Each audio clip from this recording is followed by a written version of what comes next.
Welcome to Lighten Up, the Art of Living Clutter Free, a podcast for people who are ready to clear the physical, the mental, and the emotional clutter that's been weighing them down. I'm Melanie Cohen, your host, coach, and guide. Each week, we talk about the clutter you can see and the clutter you can't. The stuff in your home, the noise in your head, the expectations, habits, and unmade decisions that quietly drain your energy. This isn't about perfection or minimalism. It's about creating space for what actually matters in this season of your life. Let's lighten up together, starting now. Welcome back to another episode of Lighten Up, the Art of Living Clutter Free, the podcast where we talk about all things clutter. I would like to introduce my special guest. I have with me Becca Block, who is a researcher, editor, and neuroaffirming executive function coach. She specializes in supporting adults and older teens who want to find ways of building from their strengths to handle things like procrastination, distractibility, motivation, time management, and more. She also leads the course Spicy Brains Get Stuff Done on Maven for professionals who enjoy learning how to work with their unique brains in community with other neurospicy adults. Becca spent about a decade teaching, researching, and leading tutoring centers in higher ed, and about a decade as a nonprofit executive. She first learned how to support people whose brains work differently as a writing center tutor, and eventually trained and taught others on how to do the same. She carried these skills into higher ed departments and nonprofit leadership. Once she released the book on helping teens build sustainable motivation, Can You Help Me Give a Shit? Unlocking Teen Motivation in School and Life. She began to get requests from schools, parents, and organizations to coach and lead workshops on this and related topics. Becca doesn't just come at this from the outside. She's neurodivergent herself. She's also a parent, spouse, and sibling of autistic, ADHD, dyslexic, dysgraphic, and anxiety-prone family members. However, she is not a licensed therapist or medical professional, though she knows good ones to refer you to if you're in Southeast Pennsylvania. She shares insights from research and experience to spark ideas, exploration, and discussion so you can identify what works for you. Becca, thank you so much for being here today. Thanks so much for having me on, Melanie. Your show is such a delight. Oh, thank you. I love hearing that. Okay, so before we do anything else, dysgraphic. So dysgraphia is similar to dyslexia. Dyslexia is about being able to absorb text. Dysgraphia is about being able to produce text. So dysgraphia is where when you're writing, you mix in capitalized and uncapitalized letters. Your words go up, down, sideways. There's a challenge with how you graphically organize letters and words and sentences on the page. Okay, that makes sense. And I have a feeling that that's something that, I'm in my mid-50s, and I think probably 40 years ago, people would have just called that dyslexic, and now there's better science to Yeah, I'm differentiate. not sure. Dyslexia has always, I think that was kind of the first one that got attention of like, oh, people are having trouble reading, and they probably just called dysgraphia, you're a very messy writer, right? Like, oh, maybe you'll be a doctor. Ha ha, your writing is illegible. We can't, well, there wasn't an understanding, I think, until more recently, obviously longer within education spaces than other spaces, but that like there's a correlation between how thoughts are unfolding in your head and how you're able to visually organize them on the page. Excellent. I'll understand now. So, because there's just, I think people forget that there are just so many different ways that brains can function and operate differently. And it's very easy when you have one of those brains to just write yourself off as there's something wrong with me. Exactly. And right. So, tell us a little bit about your experience with discovering your neurospiciness. Yeah, I mean, like so many women, especially, right? So especially Gen X and even millennial, right? So we tended to get missed. The diagnostic criteria that were being used for various kinds of neurodivergence when we were kids were all normed and studied based essentially on middle-class white boys. That's what all the initial research ended up being on. So if you didn't fit that model, then you probably didn't get caught.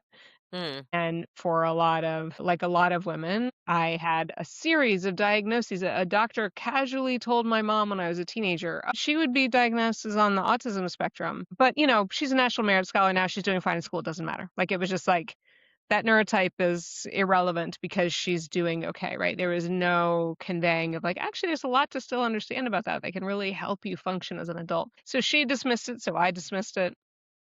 Long story short, when it circled around and one of my kids a number of years ago was in a diagnosis process through their preschool, I realized, wait a second, all this stuff, I'm a research nerd. So I just jumped in and started doing all the research. And I was like, wait, this isn't just a childhood thing, right? And so that was over a decade ago that I really kind of started using my background in education and research to really start digging into all this and getting a better understanding of what it meant for me. And then the people that I knew started going, wait a second, can you help me too? And can you help me also? And sort of spread from there.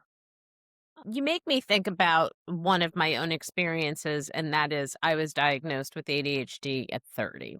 So I've been living with the knowledge for 26 years, but have been living with this forever.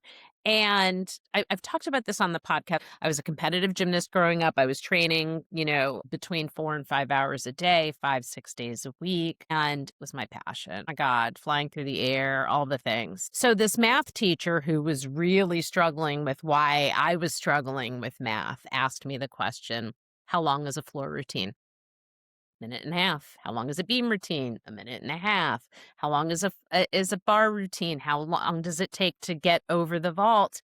And he said, after we had this conversation, well, I think the problem is you only have so much time for attention, being like a minute and a half and the thing that I love doing. And I wasn't entirely sold, but it kind of made sense. He was saying I was having a problem with attention, which I absolutely was, but was blaming it on my gymnastics career as opposed to there may be something biochemically off, Right, right, right. And so that conversation was 14 years before my diagnosis. Yeah. And I think, and I feel incredibly validated, which I'm sure so many people in a similar situation. But then you get to middle age and you add all of the amazing things that happen in perimenopause and for me now in menopause, that I think there are a lot of women who are first discovering the attention issues in their Yeah. 40s. Yeah, exactly. Because estrogen allows us, it's a huge buffer, right? Estrogen, when it's producing steadily, right? It's actually the steadiness more so than the amount. When I looked at the research on this, because for me, I hit perimenopause like a wall of bricks, right? Like I had known about pieces of I'd gone through a bunch of various diagnoses. Oh, it's anxiety. Oh, it's depression. Actually, it's menstrual dysphoric disorder, which turns out high correlation between that and autism and Mm, ADHD in women, like really astronomically high correlation to the point that anyone who flags PMDD should probably automatically be checking for is there also autism or ADHD. But when you've got estrogen not really unpredictable, that's boosting your norepinephrine, your acetylcholine, your dopamine, your serotonin. And once it starts becoming irregular because of some sort of major hormonal changes like postnatal, like perimenopause, like menopause, then all that all that steadiness on those things that control memory, attention, mood, motivation, all plummets. And then suddenly we're like, wait a second, I had a bunch of coping strategies that I had learned and I cobbled it all together. And maybe I was over relying on urgency and pulling that like last minute button a little too much, but I can't pull those anymore. It's not working. It's all, my body is demanding something different. And so a lot of my clients end up being fellow middle-aged women who are like, so what was working to get me here is not working anymore. right. I need new stuff, you know. Right.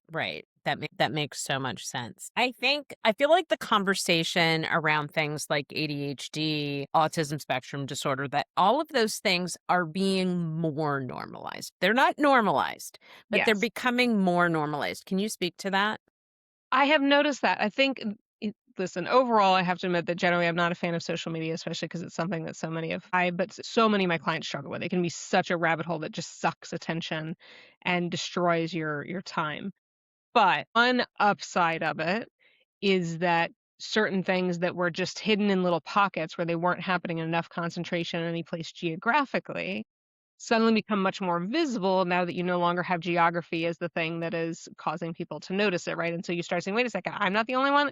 You experience this, you experience this, you experience it. Now, it also means that misinformation spreads like wildfire. People get on as an influencer and start talking about, ADHD is this. And I'm like, what research is that based on? Is there any factual information behind that? Or did you just have an experience, decide it was your ADHD, and then go make a video about it that went viral, right? So like, you definitely have to be cautious, but I do feel like that it has at least had the benefit of making it a bit more normalized and helping terms actually get generated from communities of neurodivergent adults instead of just coming from the medicalized kind of deficiency oriented model that comes out of the DSM and medical practices, right? So ADHD as a term is not in the DSM. It's not Yet. but if Is you that go a on social. yet? Yet, I mean, I've talked with some people that are involved in that stuff, and they're like, actually, we're considering there's conversation within the psychological community of actually removing ADHD as a label, autism as a separate label, and maybe co-naming them something completely different that is about variable attention systems, right? So a completely different name that Okay. recognizes that it's actually all part of a continuum. It would be different than ADHD as a combo term. But in the meantime, people have said, hey, I want a way to be able to talk about it's different actually when your brain has both autistic and ADHD neurotypes in it, like parts of it fight and parts of it supports. And how do you navigate that? And that all comes out of people just talking with each other about their shared experiences. Right. So I have a love-hate relationship with social media, so beautiful for connecting and then this wonderful, environment for influencers. And my big thing about influencers, and I don't know if I've talked about this on the podcast or not, but because I am a firm believer in we have more than we need, even if our closets are not overstuffed, we probably have Yeah. more than we need. Yep. And what are the influencers doing? Here's Selling my more. Shein haul. I got 100 items all at the same time. So I wrote a couple things down while you were talking, and one of them was the concept of social media as clutter. Because I think you used the rabbit hole, doom scrolling, whatever you want to call it, becomes a time waster. And I have fallen prey to that plenty of times. But also, the idea that the amount of ideas that come out of the social media and all of the thoughts like there's something wrong with me if ... And it sounds like you have similar feelings and thoughts on that. Yes, very, very so. And also the commodification of rage, right? That is also a form of mental and emotional clutter that Right. doesn't help us take action. It just pulls an emotional lever that stirs us up and then fatigues us without it like directing to actually do anything to change. A good portion of my clients, like, I mean, and this happens for me too. I'm not just trying to talk about my clients as if I'm somewhat separate.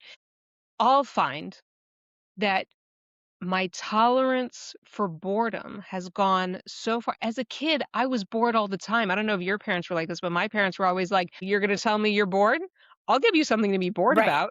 How about you go scrub the sink? How about you go vacuum and mop the stairs? How about, like, so I never brought up boredom. It was always like, figure it out. I'm not going to be bored. I grew up out there. I wasn't in a neighborhood. I couldn't go play with kids. So I had a very creative, active imagination. Since having a computer with social media in my pocket at all times, what I'll notice is that times that before, as in decades before, that I would have been like, ooh, let me sketch a doodle, or let me write out a draft of a poem, or let me, think about a thing that I might want to do as a sewing project. Instead, it'll just be like, I don't even notice. I'm just like, well, here's a thing that can occupy my mind.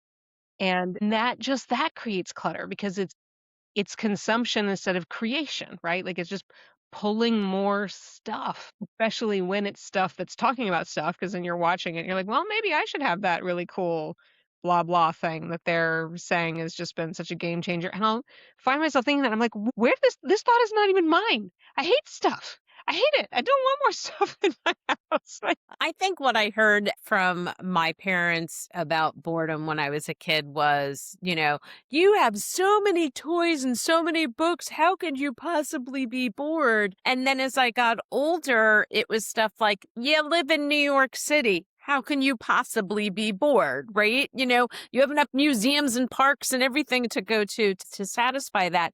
But I think you make this point, and it's like, is boredom such a terrible thing?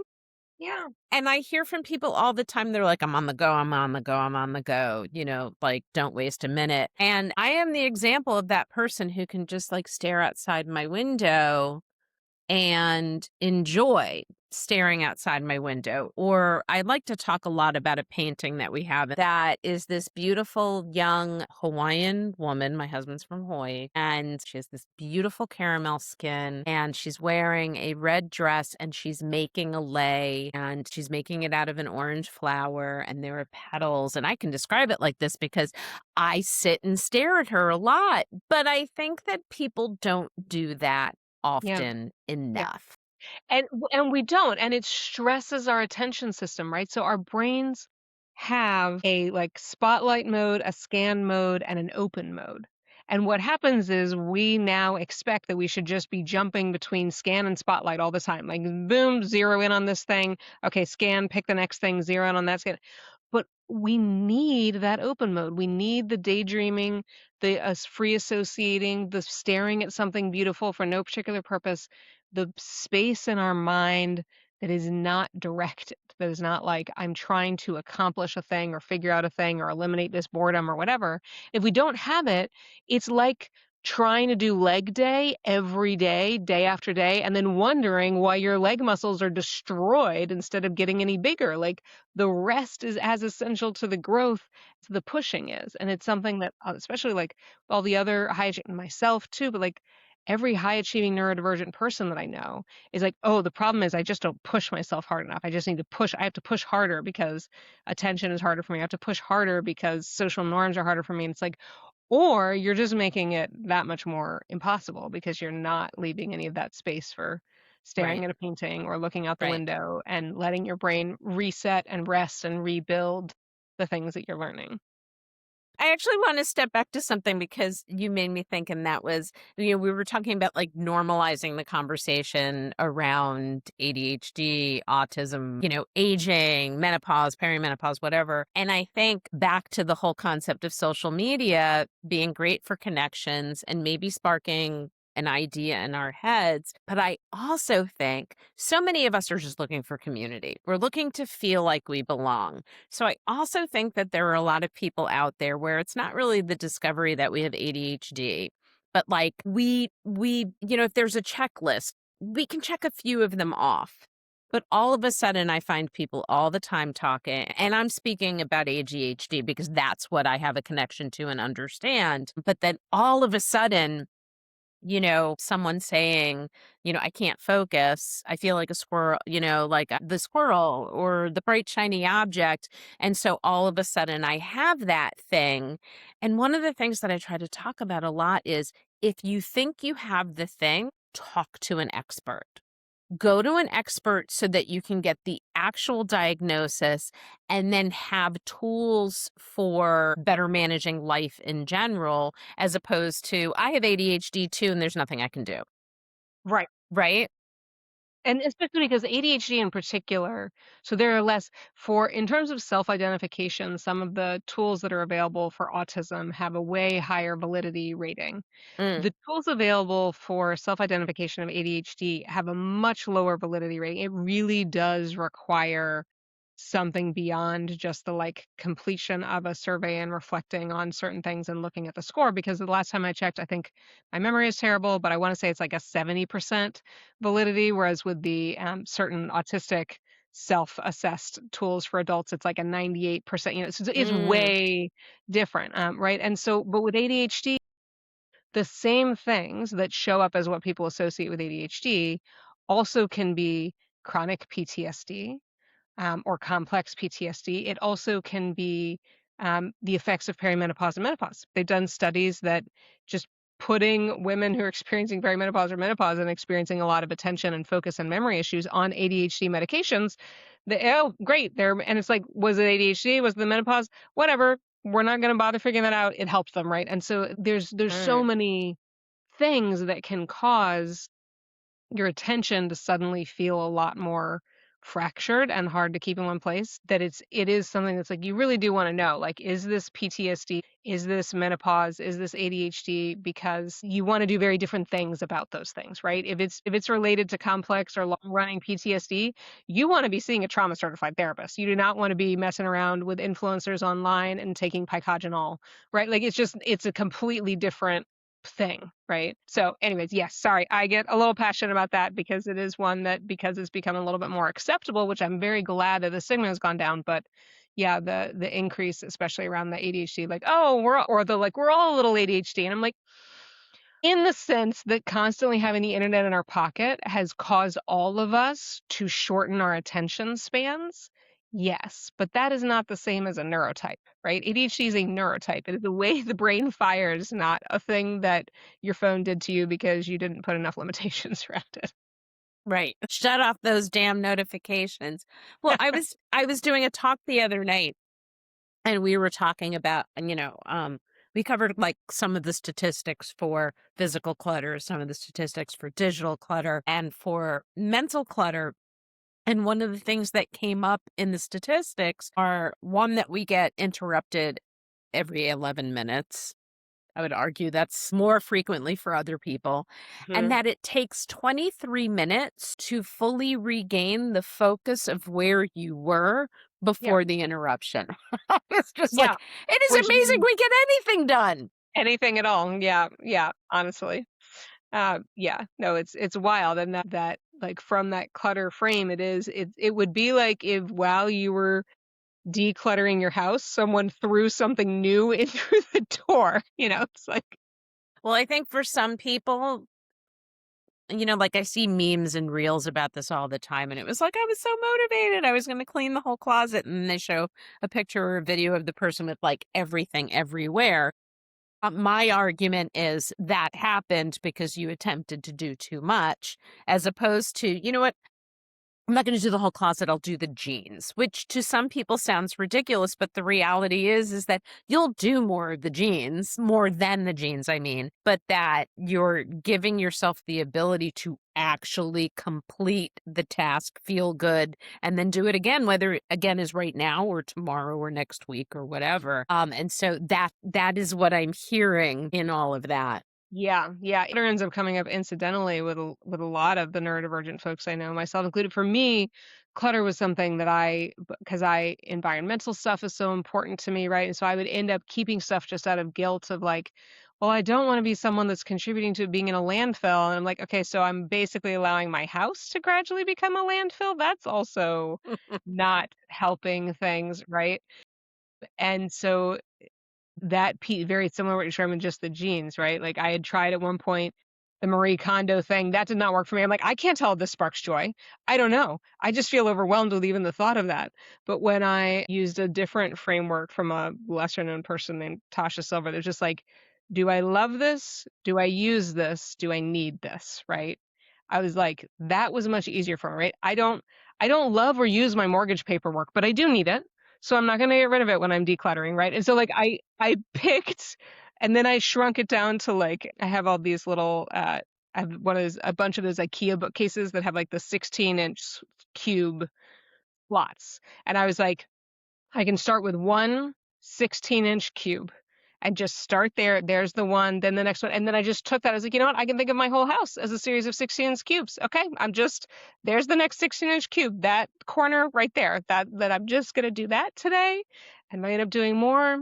Great. But that's all I'm holding myself to. And suddenly over the course of months, because I was doing it by 16-inch cubes, but 3 months later, my house was no longer cluttered and filled with way too much stuff. That took until I didn't do it until last year, until I was 45. And then I was like, wow, I feel so much better. I'm working with someone in my life who's in her late 70s, and she's still learning about this. And in all fairness, for so many people, the clutter becomes worse in the aging process because our things become proof of life.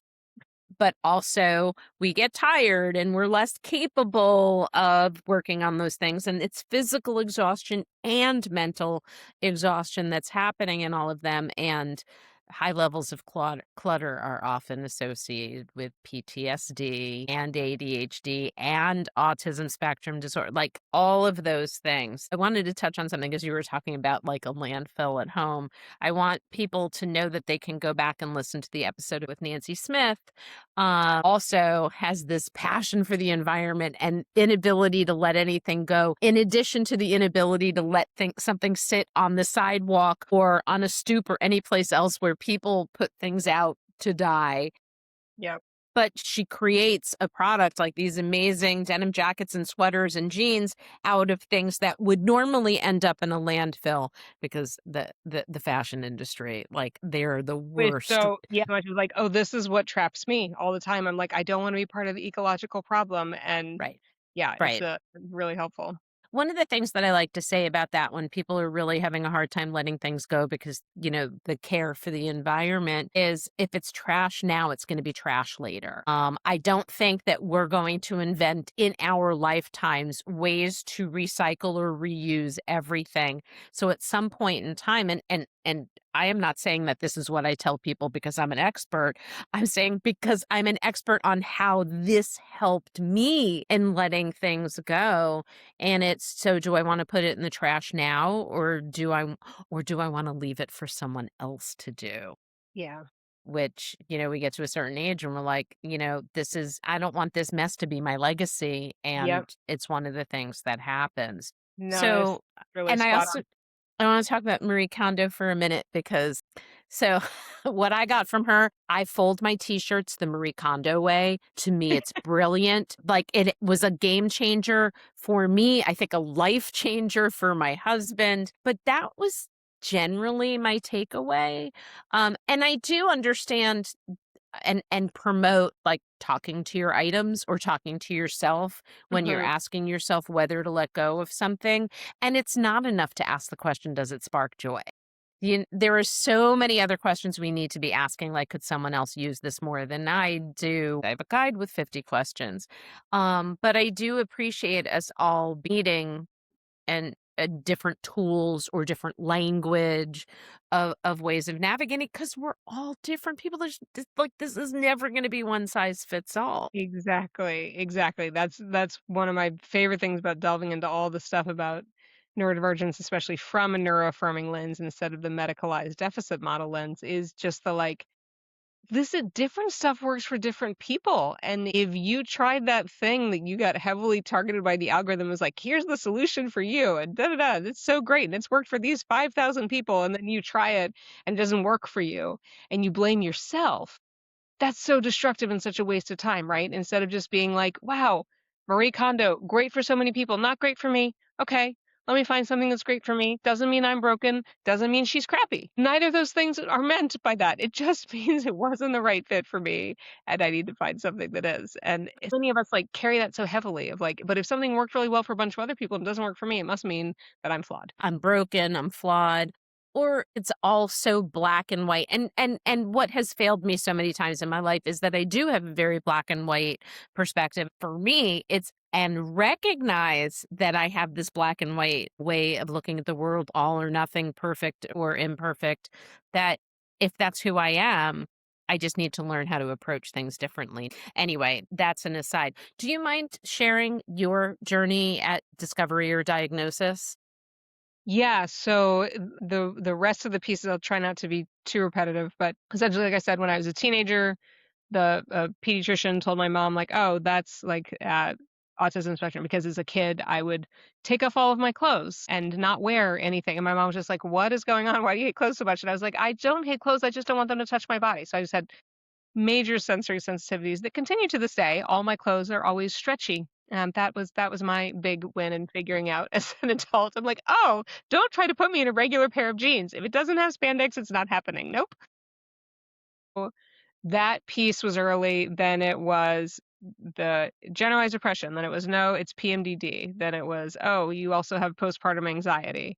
Then it was, well, no, we think now it's general anxiety. And then, like I said, corresponding with my older one about a decade ago, starting to go through a diagnostic process. It was the realization of the autism didn't like go away. It's not like a childhood thing. It's how your brain still works. And so then I was digging a lot more into what does adult high masking autism look like? And then started to understand that ADHD piece, which the ADHD piece I've not had confirmed as a diagnosis yet, right? So again, I'm one of those people that because I've read all the research on it, I'm like, it could be ADHD or it could be CPTSD. I don't know. I haven't had somebody confirm that. I've learned enough to like parse apart the ways that I need to get stuff done and function with how my brain works, regardless of which one it is. And then, with that, part and parcel for a lot of women, especially, comes a lot of the anxiety is still there, right? That's just like the brain not shutting up, and the mental hyperactivity is very hard to distinguish from anxiety because it's just like, well, my brain is just always talking. Sometimes it's about things that I'm worrying about. Sometimes it's just like, oh, was that a crow? No, I think that was a raven. Well, what is the difference between ravens and blackbirds? By the way, where do like that's my sort of perpetual internal narrative. I feel like I have to explain myself to my husband a lot of the time when I say something and it sounds so out of left field to him. And I'm like, wait a minute, I can take you through the process of what A got me whole there. chain. Exactly. There's a whole chain of thought that went here. In graduate school, I had one of my professors who was like, you have a very synthetic brain. And I was like, you think I'm an android?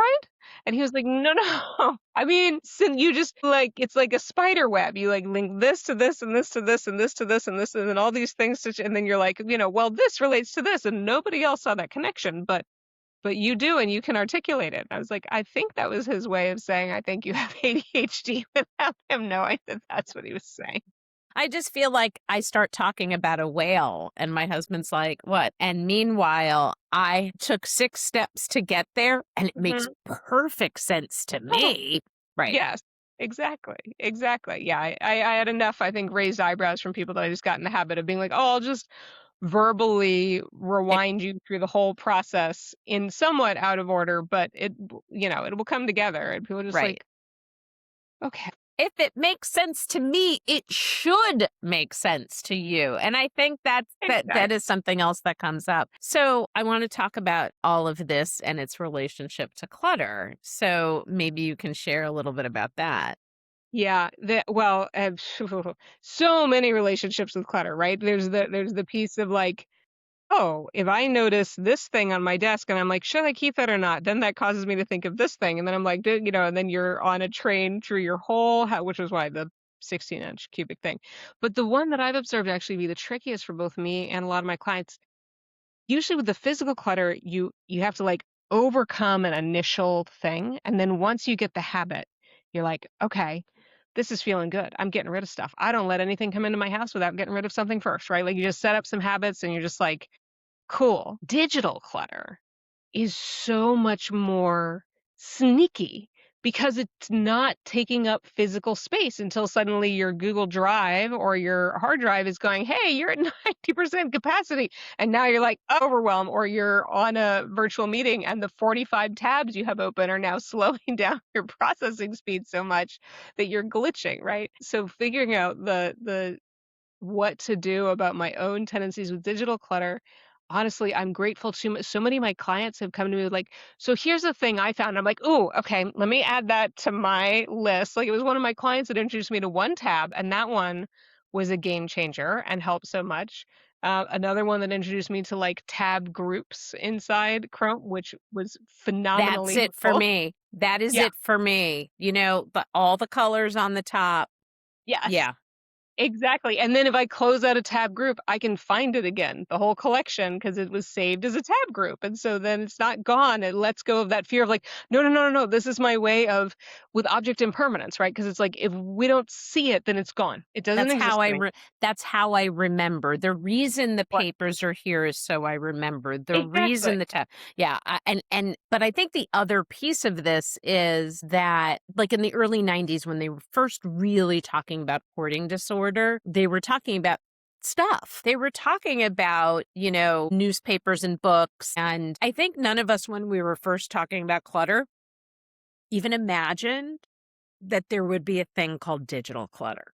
Yeah, I think you're spot on. The first time I became aware of it, one of my sisters contacted me and she was like, so, my daughter's just turned 1. Guess how many photos I have in my phone from the last year?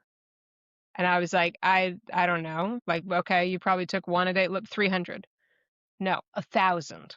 I have 1,000 photos, and now I have all this emotion that I can't just delete those. That's her first year. Some of them are important, and she's also ADHD, and she's like, but I don't know I don't know how I'm going to go through them and make choices about which ones to get rid of, but I don't want to keep 1,000 photos. Oh my God, what does this mean that's going to keep happening year after year? And what about when I have a second kid? And like, it was the first time I became aware of like, this was more than a decade ago of like, oh my gosh, yeah, this is really sneaky, right? It's sneaky. Right. You don't know. It's costless, right? You don't have to Right. do it where you're putting the film in and taking, because yes, both of us are old enough that we did photography the like film based way, right? Like where you're putting the film We in, you're did. taking the film to the photo place and you're picking up the envelope and you're looking it through, right? We just take it and we move on. We don't think And about it. waiting a week for it to be Yes. developed. Yes, to find out which photos were any good. Yeah, you're like, "Oh, that's okay, that one's crap, crap, crap," right? Oh Like, my gosh. What's interesting is,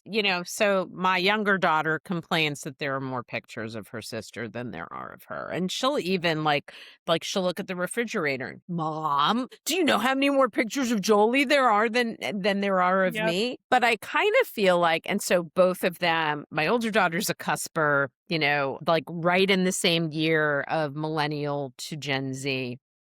But I think for those that are on the cusp between Gen Z and Gen Alpha, that the kids in Gen Z might actually have less pictures than their younger siblings because of everything that's happened with smartphone technology, making yeah, photos come out so well.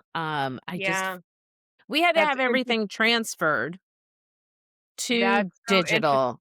And that was when I was like, oh my God, how many minutes of video there are where like literally nothing is happening. But we still had it on because you were waiting for the moment. You for were the thing waiting that's for the going thing to to happen, and you're happen, like, "I right? can edit it out later." Does that ever happen? I could No. do that now. Good for you. I am, yeah, yeah. That's on my longer to-do list of Right. all the videos from like my kids would grab my phone to make their own videos, and I'm like, "Oh, that's so cute." I mean, this is terrible and nauseating to watch because you're like, while you're recording this video. But like, I love the idea of the fact that you made a video of all of your stuffed animals having a race, even though I can't watch it without throwing up, So like, can I edit Right. it? No, I cannot because I can't even watch it, but I can't delete it either. I feel like there are plenty of people that have too many printed photographs. I arguably could potentially be one of them. But I think when you talk about, I'm not going to say that I'm diagnosed with post traumatic stress disorder because I don't have it. However, I have experienced stress in my life that makes me hold on to things. And one of the things that I talk about is that my photo album disappeared when my father was selling things for drugs. Was it a leather bound one that someone was like, I'll take that? But what it means is that there are long periods of time where there are not pictures of me. And so I don't have to worry about that with my kids because we have pictures of every little thing they ever did. And so I want to say, well, because of that trauma, of course, I am holding on to these items for them. And one of the things that I talk about when my parents split, my father had sold so many things for drugs and they lost so much in bankruptcy, space, etc. Of course, you're going to hang on to everything. Yeah. Yeah. Of No, it's course, you are. It is the one thing different you. root cause, but like I can so relate to that because yeah, my parents split and my dad just like cleared the whole house in like a grief/revenge move of just like so I was at college. I came home and I had nothing from my childhood, all gone. And then both my parents died unexpectedly in and when I was in my 20s. And so then suddenly it was like, well, I didn't have any of my stuff, but I had their stuff. And letting it, I mean, I still each year I'll finally be like, okay, you know what? Yep, it's been 20 years now. Okay, I can let that thing go, right? Like it's still every year I'm letting things go because it was so hard when you have those experiences. It's so hard to distinguish, like, but what if I have regrets? And then, yeah, I suspect that for our kids, they'll be like, yeah, there's like 5 kajillion photos of me, whatever, right? They have no complex because there was no loss. And so we'll be like, why Right. don't you appreciate those photos? But really, it's Right. the fact they don't appreciate them that's like the win for us, that, Well, that they have. and the thing is we have an emotional attachment to our things, and we should. Like, I don't want to make that sound like a bad thing. The question is, what does that emotional attachment mean in terms of how long we're holding on to Right. something? And yeah, and is the emotional attachment like energizing you or draining you? Right? Which was the other thing that was really helpful for me to start thinking through. Like, is it bringing a positive memory Right. to hold on to this? Or Right. is it just making me sad? Right? Well, Like, so everything has energy, whether we're talking about my eyeglass case, which for some reason I don't have glasses in it right now. because you need the pair for your hair and the pair for your eyes. You know what? For those who are listening, I just need to let you all know that I just got glasses that were just for the computer because I was using in my progressives the bottom part. So everything I was doing, Right. Good. my head was tilted and it looked like I wasn't paying attention to people. It was making really weird glares. The problem is they're only for the computer, which means I'm constantly switching. Again, aging. Amazing. One of the things that you were talking about is so everything has energy. And if it has good energy, you have to keep it. And if it doesn't have Yeah. good energy, you have to let it go. The problem Yes. is so many of the things that don't have great energy are something that belong to someone else, your parents and there's, or your grandparents and there's the attachment to the item, or we're stuck with the thought process, but I spent so much money on it. I can't possibly, let it go. But it doesn't matter who it belonged to, who gifted it to you, how much money you spent. If it doesn't have good energy, it's got to leave the space. It's just another one of those layers that makes it hard to let things go, even when they're no longer serving us. Yeah. Yeah, it is. And makes the upside so much sweeter when you finally do, right? Like, it was amazing to me, Right. some of the lightness that, like, your lightened up describes it per like the just I was like, wow, I feel like I just took off a heavy backpack that I didn't Right. realize I was carrying. Like, this is wow, just letting that one item, whether it was a big piece of furniture or like a spoon, actually didn't matter. It was that it was carrying something. And once I let somebody else who could use it and not have that association have it instead, so much better. Right, right. Oh my God, 100%. I love that. Okay, so this is usually a time in the episode where I ask someone, so, this is the podcast about clutter, so what's your clutter? But we've kind of navigated that. But is there a particular kind of clutter that you do find harder or easier? Looking at my desk, I'm like, yeah, no, I do still have, I mean, I talked about the digital clutter already. The other type of clutter that I find a harder time letting go of is so silly, but I have all these, I'll even embarrass myself and like have all these little like rocks that I gathered in various beach walks when my family and I used to go to the beach, Mm. every summer. And we don't do that anymore for various reasons that I won't bore people with. I know that I have more of these rocks than I need. You don't need any. They are on my desk in little cups and, bowls and whatever, but I'm like, "We're not going back there again." Hold So on. I have the hardest time letting go of these rocks. Step away from the camera for a second, and I don't know whether we'll leave this in or edit it out, but on top of my IKEA cubed Yeah. shelves Yeah. Yep. in the Yep. office are these 2 bowls. I got it down to 2 bowls. But in reality, most of these actually have come set relatively recent. And when someone gives me a special rock, I'll put it in here. Like, this one came from a memorial. I am always with you. This one's heart shaped. I have to keep it. But I got to the point where I had to ask myself, what are the reason that you're Mhm. hanging on to that one? And it could be it's beautiful or it reminds me of, but I got it down to this, which is also amazing because these were bowls that I was getting ready to let go of. And then I was like, oh, I could repurpose them. I don't have to get rid of everything. Like, I want people to hear when they hear me speak, whether it's on the podcast or in a workshop or a meeting, that we both have things we need to let go of, But we also have things that we need to hang on to. We're not demonizing stuff here. And we're also not demonizing levels of stuff because I say it all the time. I'm not a minimalist. I have no desire being, if I were a minimalist, these would not be in my home, right? And Yep. so it is about the energy of the thing. So if it's providing bad energy, then it is something that you need to let go of. But there are also things that you have to keep and you have to make the decision, not someone else. And someone comes to my home and they're like, "Oh my God, how organized." I don't like to talk about organization. Like, "Oh, she doesn't have a lot of clutter." But there are other people who come to my home and they're like, There's too much stuff. Yeah. "Didn't she say she was a clutter coach?" I am, but that doesn't mean my clutter is your clutter and your clutter is my clutter. Yeah. That was that. One of the things that I really appreciate about the same book that I was referencing earlier, one of the points that she made that really helped resonate with me, she's like, listen, I don't care. I happen to be a minimalist just because that works for me, but I actually don't care if you get down to just the stuff that you love, need, or use, and then you pile it all in the middle of your living room, like, and live in it like it's a pig pen. Like, this is not about making everything look a certain way. It's about just making sure that you're not holding on to any stuff that you actually don't want to be holding on to.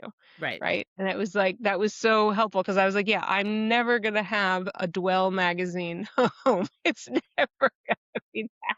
You mean Architectural Digest isn't coming over to, or Nope. Southern Living, or like House Beautiful? I think my house is beautiful, but it's not beautiful that someone's going to put it in a magazine Right. because it's about the things that make you you. Just like there are going to be some people who are like, "She's wearing what?"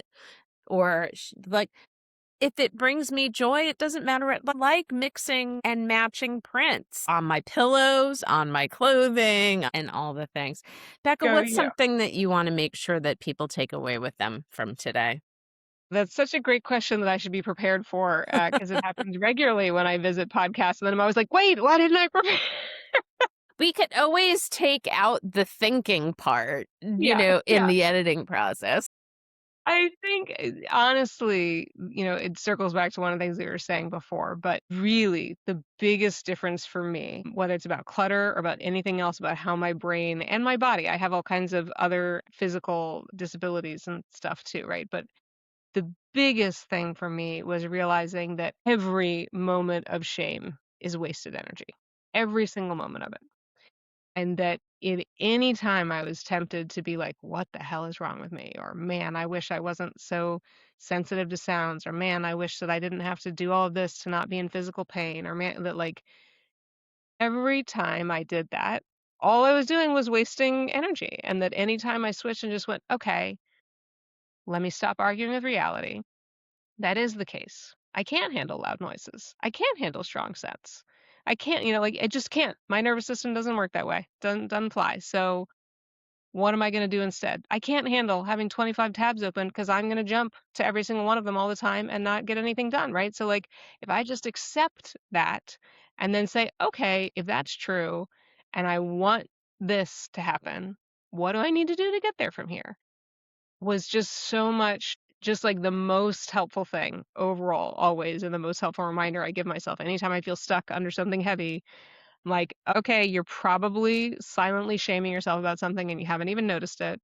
And how can you catch it, let it go, and pick a different path forward? Just stop your Right. argument with reality. Right. I'm so happy you brought that up because I think the concept of shame and guilt get into so many aspects of our lives, especially as moms, I think, but especially to ourselves. I mean, I know that there are people who don't want to talk to me about clutter because they feel embarrassment and shame. This is why hoarders don't just fix things like this, is but they don't even want someone in their home judging when really the judging is coming from within us. And having been a weight loss coach for 20 years, the relationship to embarrassment and shame and judgment around weight is the same as the relationship between embarrassment, shame, and judgment when it comes to clutter. And you're right. What power there is in letting the shame go.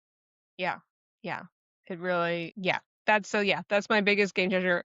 All kinds of great resources to help with that. Anybody's welcome to reach out to me and I will give you the long laundry list of things that have helped me. But Right. that's the short version. It's just All of ridiculous. Becca's information is going to be in the show notes, and I do hope that you take advantage and that you've all taken something away today. Whether you live with neurodivergence or not, there was something to take away from today's episode that I would think was great. Becca, thank you so much for being here. Thanks so much, Melanie. You bet. Thank you for listening to Lighten Up, the Art of Living Clutter-Free. If this episode resonated, please subscribe, leave a review, and share it with someone who could use just a little bit of lightness. If you're ready for deeper support, you can work with me one-on-one or join my Lighten Up Clutter-Free Mindset Group program. You can find all the details at my website, thoughtfullycoaching.com. Until next time, progress over perfection. Messy action is better than no action at all. So let's lighten up.